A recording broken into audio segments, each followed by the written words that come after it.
Tramas dos contos voltando, agora com um novo enfoque. Nós vamos falar dos encontros dentro do conto. E vamos falar um pouquinho também do processo de individuação, né, dentro desse contexto, né, e procurar ver como é que os contos podem nos ajudar nesse caminho, nessa caminhada do encontro com a gente mesmo, né? É bom a gente sempre lembrar que nós estamos numa sociedade, né, que nos tira daquela condição na qual nós nascemos, que é aquela condição de totalidade. Toda criança nasce, né, nesse quase estado paradisíaco, né, onde ela não está separada do todo, e leva algum tempo até para a criança poder, né, se aproximar de uma outra realidade que não essa, né? E quando a criança já começa a perceber que ela é um ente separado do todo, né, ela começa também a receber influência do meio ambiente para construir o seu ego e sua personalidade, né? E claro que isso supõe, né, que ela sofre influências de muitas histórias, histórias familiares, histórias regionais, histórias nacionais e até internacionais, né, que são leituras da vida, né? Então, se nós também nos lembrarmos de que nós vivemos hoje numa civilização ocidental que não contempla o céu nem o cosmos, né? E portanto, afastado do sentido da vida, né, a gente entra naquilo que o meu querido amigo Luiz Augusto, aqui, nosso editor e companheiro de viagem, fala que nós somos programados para a performance, né, o poder, né, e com isso nós sofremos pressões, né? Então, performance, poder e pressão andam juntos, né? E de modo que a gente vai se afastando dessa essência onde nós somos realmente aquilo que somos e vamos integrando personagens, né? Vamos criando máscaras, né? Isso vai fazendo com que a gente vá para a vida encontrando dor e sofrimento, né? Por um lado, isso é muito difícil, por outro lado, é uma bela oportunidade de retorno à totalidade, né? Saindo da individualidade para a individuação e da individuação para a essência, que é aquilo que nós realmente somos e com o que nós podemos contribuir com o perfume da nossa essência, né, à vida e a nós mesmos, né? Isso os iniciados fazem bem, né? Mas antes disso, nós temos essa questão, né, de estar no mundo e não pertencer ao mundo, de contribuir para o mundo sem uma agenda egoísta, né? Então, os contos, né, contribuem com muitas ferramentas, e uma delas é o encontro, né?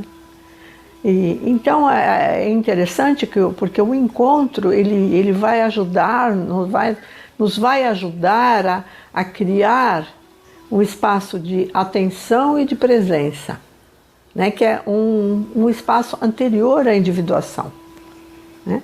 Então, atenção, presença, individuação. E com isso o individualismo vai perdendo, né, força e vai deixando de nos machucar, não é isso? Não sei se você tem alguma pergunta aí, Guto. Sim, você fala de encontros. Eu queria entender, dentro da contação de histórias, qual que é a função dos encontros no conto? Então, a função é exatamente essa, né, de nos tirar de uma realidade egoísta, né, para desenvolver uma escuta né, do outro. E para isso, nós, ao mesmo tempo que nos encontramos com o outro na presença dele, através da nossa escuta, né, da escuta, da presença daquele outro, nós também podemos desenvolver a nossa presença. Né? Então, toda vez que há um dilema no conto, uma questão de desvio da sua individualidade, aparece sempre uma pessoa, um encontro, ou com uma pessoa ou com um animal, né? Ou com a natureza em geral, né? Ou com um fenômeno. Né? Então, parece ser que a vida utiliza o conto como um mecanismo parecido ao dos sonhos. Né? Porque os sonhos provocam aquela cãibra psíquica quando nós estamos assim, né, patinando numa questão nossa, pessoal, comunitária ou existencial. Né? Os sonhos contribuem com essas imagens. E o conto ele tem esse papel de reforçar, né, essa vida dos sonhos ou trazer de volta, né, essas imagens arquetípicas, né, que vão nos despertando para nós mesmos. E o encontro com esses personagens e com esses elementos do conto, né, tem a mesma função do sonho, e por isso que os xamãs, por exemplo, nas culturas nativas, né, alimentam todas as crianças de duas coisas muito importantes. Primeiro, uma visão cósmica, porque eles apresentam todos os mitos da criação, né? Os mitos têm uma função comunitária sempre, né? Coletiva, e depois eles contam histórias de relação das crianças com os animais. Então, primeiro uma visão cósmica, depois uma visão do seu papel co-criador na natureza. Né? Então isso é muito sábio, porque a criança nasce com um sentido da vida, de um significado.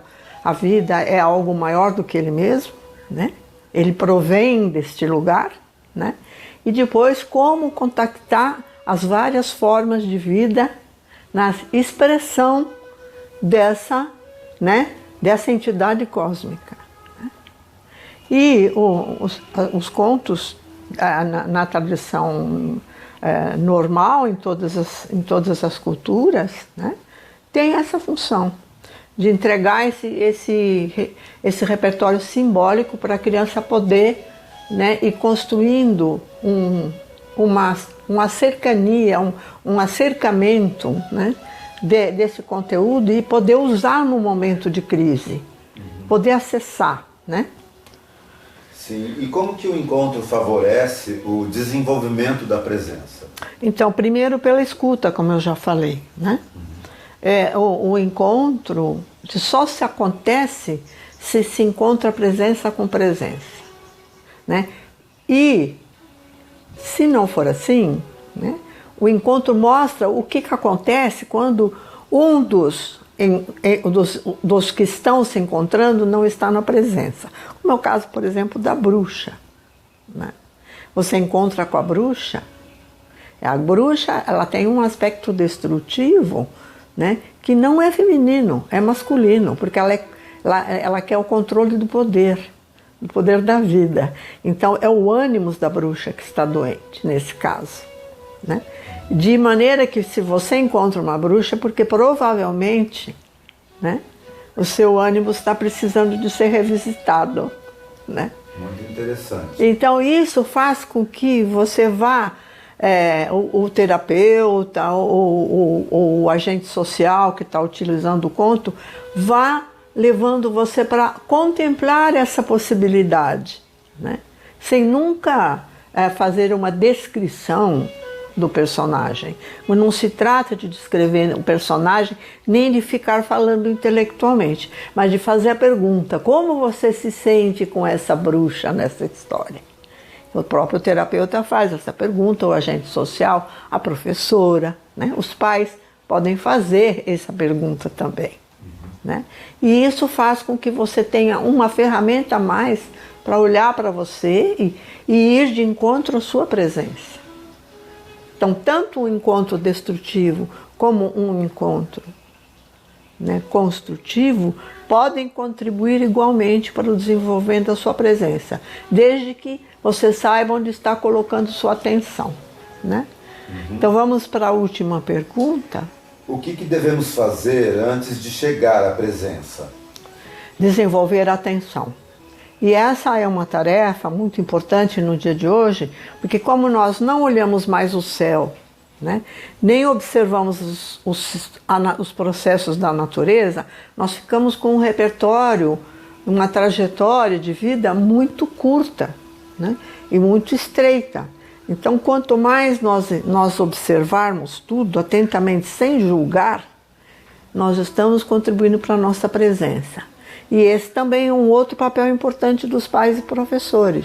Fazer com que a criança observe várias coisas no trajetória de casa, das coisas de casa, das histórias que ele escuta, dentro e fora de casa, né?